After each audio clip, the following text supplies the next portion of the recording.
Kebodohan ini akan dekat sekali dengan kemiskinan. Masifnya bansos seperti ini justru menunjukkan bahwa negara gagal mensejahterakan rakyatnya.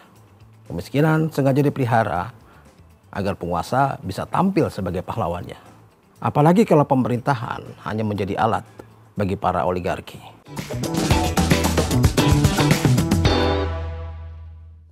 Halo guys, jumpa lagi di Open Your Mind.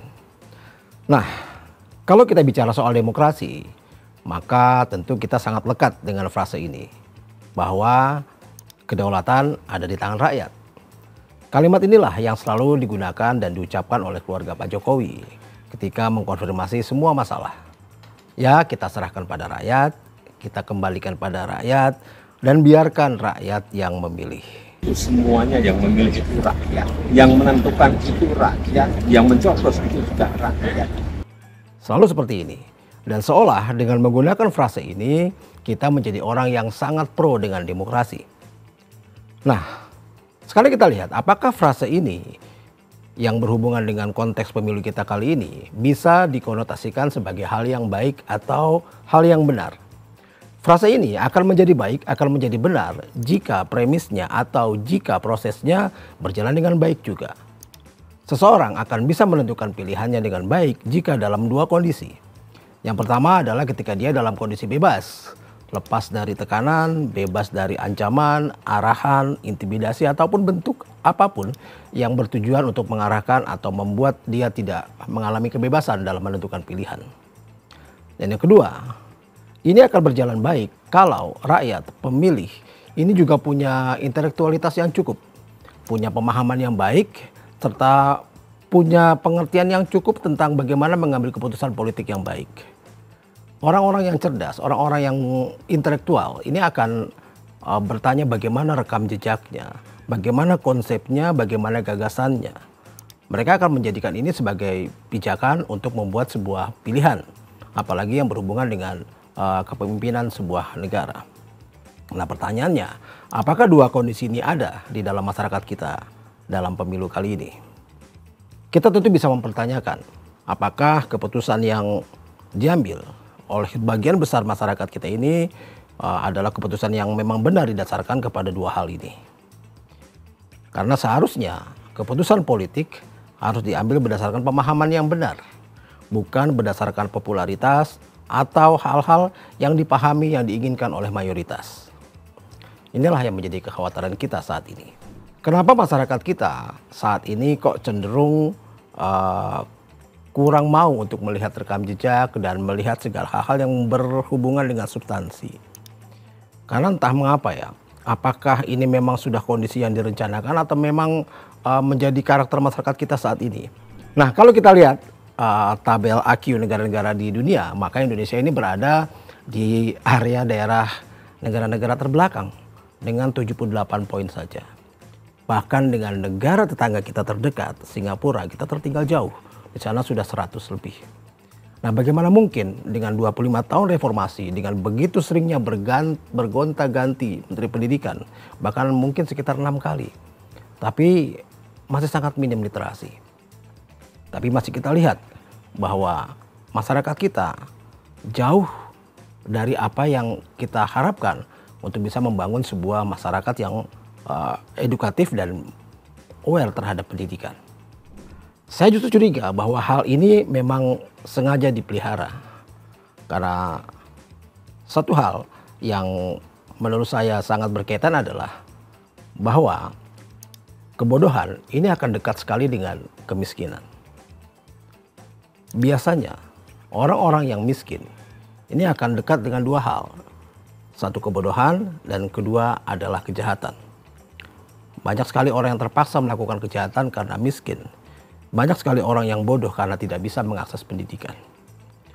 Nah, yang anehnya adalah pernyataan Pak Jokowi kemarin yang mengatakan bahwa tidak ada negara lain loh di dunia yang memberikan bansos seperti kita.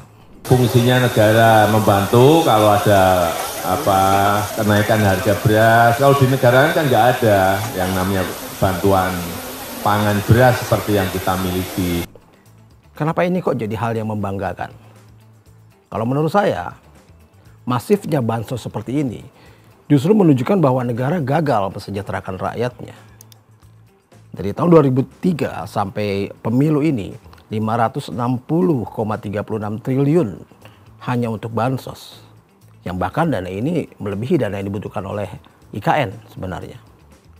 Nah, kita lihat mulai terjadi gejala yang sebenarnya memang sudah kita duga, bahwa inflasi mulai terjadi, pajak mulai dinaikkan sana sini, kebutuhan pokok sulit, harga beras juga semakin tinggi, bahkan barangnya, berasnya sulit sekali didapatkan di beberapa daerah.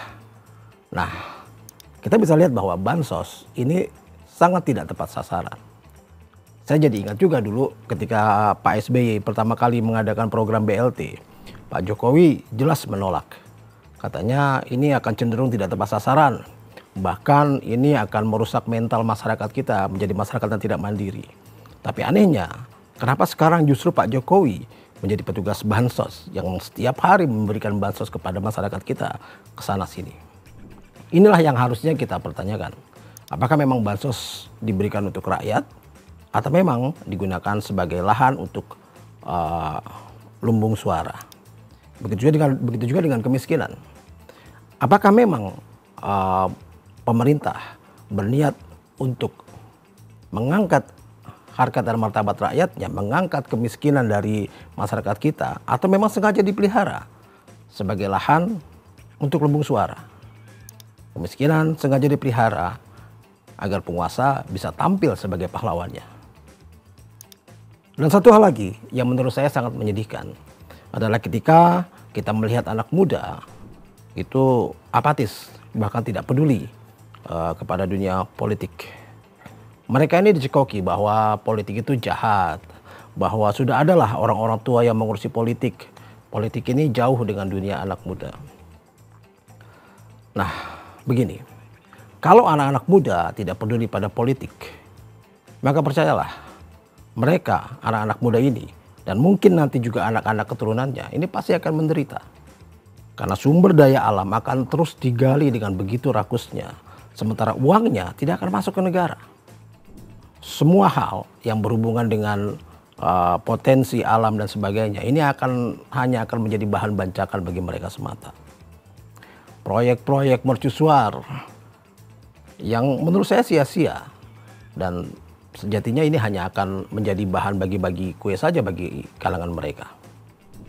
Dan selanjutnya, jika DPR tidak diawasi, maka ini akan memperparah situasi. Karena bisa saja partai-partai ini akan dibeli dengan nama koalisi, atas nama kebersamaan, atas nama pembangunan, sehingga DPR tidak bisa diawasi. Apalagi kalau pemerintahan hanya menjadi alat bagi para oligarki. Anak-anak muda ini akan punya potensi yang sangat berbahaya. Karena di masa depan bisa saja mereka bahkan tidak bisa membeli rumah bagi tempat tinggal mereka. Karena mereka nantinya hanya akan menjadi pekerja-pekerja kontrak saja. Mereka akan sulit membeli rumah karena tidak mungkin bank-bank ini mau memberikan kredit kepada para pekerja kontrak. Tanah-tanah akan semakin mahal. Dan karena tanah-tanah ini hanya dimiliki oleh mereka-mereka yang kaya. Dan tanah ini akan digunakan untuk menambah kekayaan mereka, memperbesar kekayaan mereka. Dan juga menghisap orang-orang miskin dengan sewa hunian yang semakin mahal. Maka menurut saya penting sekali bagi anak muda dan seluruh masyarakat kita untuk aware terhadap proses politik yang terjadi. Karena jangan sampai rakyat jelata seperti kita menjadi korban yang tidak berdaya. Salam, and open your mind.